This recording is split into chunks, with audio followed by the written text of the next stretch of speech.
أهلا بيك. رمضان من شهر الروحانيات والتزكية لشهر العزومات واللمة والمسلسلات. وأنا صغير كنت بستنى رمضان عشان المسلسلات واللمة والضحك والعزومات اللي مش بتنتهي، وطبعا أصناف الأكل والحلويات اللي ملهاش نهاية. وكنت فاكر إن هو ده رمضان، بس كبرت وفهمت إن رمضان أصلا مش معمول عشان كده. هو حرفيا عكس كل ده.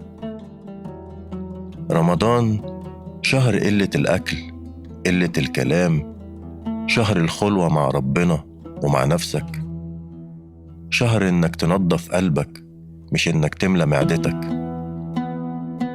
لكن إحنا عملنا إيه؟ بقينا نستنى المغرب عشان ناكل أكتر من اللي بناكله في الأيام العادية.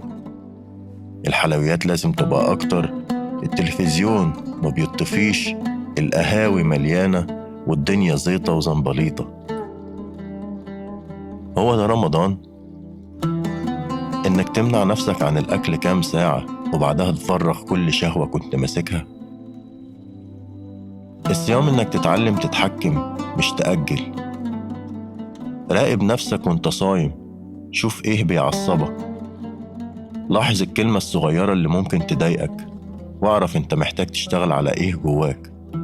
ودي لوحدها فايدة عظيمة. اللي بيصوم صح بيطلع من رمضان مختلف، حاطط رجله على طريق يكمل فيه بعد الشهر ما يخلص. واللي مش بيصوم صح بيطلع مرهق ووزنه زايد ومستني العيد عشان يرتاح.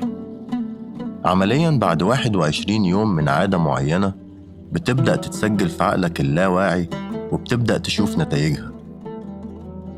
طب ورمضان 30 يوم فرصة كاملة إنك تغير عادة وتصلح سلوك وتراجع نفسك.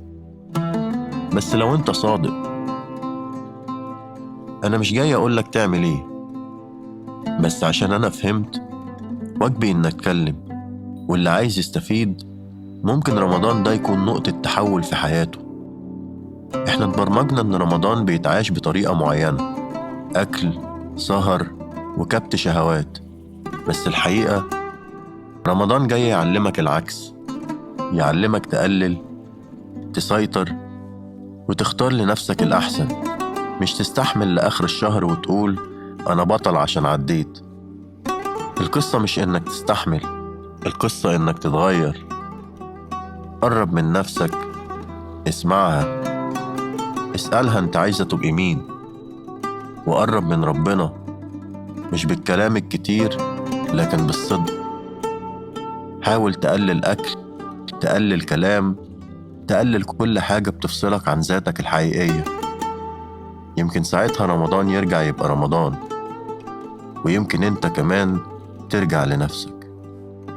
وما تنساش وانت صايم تتنفس وتضحك، وافتكر ان وسط كل الأصوات فيه صوت واحد.